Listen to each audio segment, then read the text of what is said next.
உரோமபத மன்னன் நாட்டில் மழையின்மை பெருந்துயரை விளைவித்தலும் முனிவர்கள் அளித்த தீர்வும். வணக்கம் அன்பர்களே. கடந்த பாடல்ல மனு குலத்துல வந்த உத்தானபாத மன்னனோட மகன் உரோமபாதன் அப்படிங்கிற ஒரு சிறந்த அரசர் உலகத்தை ஆள்றார்னு கம்பர் வர்ணிச்சார் இல்லையா? அறநெறி தவறாத கருணையே வடிவமான ஒரு மன்னன். ஆனா எப்பேற்பட்ட நீதிமானான மன்னன் ஆண்டாலும் சில சமயம் இயற்கை சீற்றங்கள் வந்துவிடுமே. அப்படி அந்த உரோமபாத மன்னனோட ராஜ்யத்துல என்ன நடந்தது?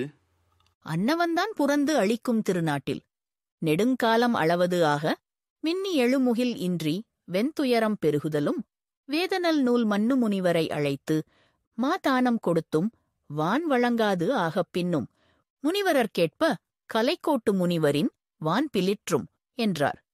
சரி, பாட்டுக்குள்ள போவோம்.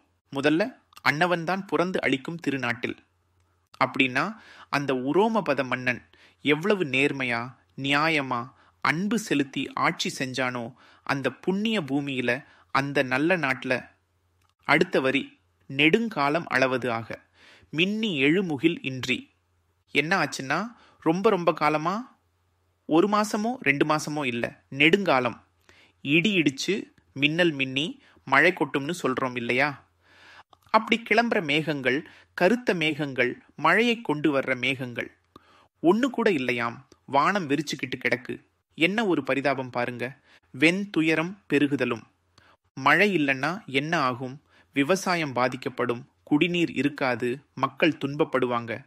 பசி பட்டினி நோயின்னு கூடிய துயரம் தலைவிரிச்சு அடிச்சாம். மக்கள் படுற கஷ்டத்தை பார்த்து மன்னன் கலங்கி போயிருப்பான் இல்லையா? அப்போ மன்னன் என்ன செஞ்சான்? வேதநல் நூல் மன்னு முனிவரை அழைத்து உடனே வேத நூல்கள்ல கரை கண்ட ஞானம் மிகுந்த தவ வலிமை பொருந்திய பெரிய பெரிய முனிவர்கள் எல்லாரையும் வரவழைச்சான். ஏன்னா மழை பெய்ய வைக்க வேள்வி நடத்த, தான தர்மங்கள் செய்ய, வழிபாடுகள் நடத்த அவங்களுக்குத்தான் வழி தெரியும்னு. மா தானம் கொடுத்தும் வான் வழங்காது ஆக.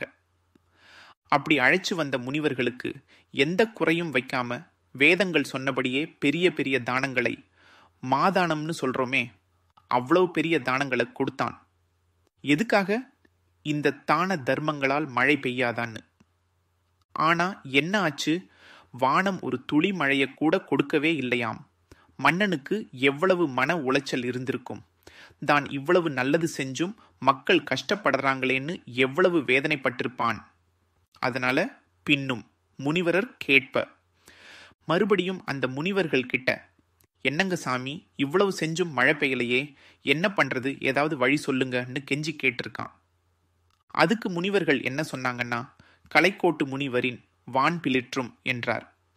மன்னா, கலைக்கோட்டு முனிவர்னு ஒரு மகரிஷி இருக்கார். அவர் இந்த நாட்டுக்கு வந்தா வானம் தானாகவே பொழியத் தொடங்கும், மழை பெய்யும்னு தெளிவா சொல்லிட்டாங்க. அடடா, என்ன ஒரு ஆச்சரியம்! ஒரு முனிவர் வந்தா மழை பெய்யுமா? அப்படிப்பட்ட சக்தி வாய்ந்த முனிவரா கலைக்கோட்டு முனிவர்? இந்த விஷயத்த கம்பர் எவ்வளவு எளிமையா ஆழமா நமக்கு புரிய வைக்கிறார் பாருங்க. மக்கள் துயரம், மன்னனின் முயற்சி, கடைசியில் ஒரு முனிவர் பெயர்னு அடுத்தடுத்து வரவிருக்கும் ஒரு பெரிய கதையோட ஆரம்பம் இது. இந்த மழை இன்மையை போக்க கலைக்கோட்டு முனிவர் தான் ஒரே தீர்வுன்னு முனிவர்கள் சொல்லிட்டாங்க. சரி, அடுத்த பாடல்ல அந்த கலைக்கோட்டு முனிவரை எப்படி கூட்டிட்டு வர்றதுன்னு மன்னன் யோசிக்கிறப்ப ஒரு எதிர்பாராத சம்பவம் நடக்கும். அதை அடுத்த பாடல்ல கேட்போம்.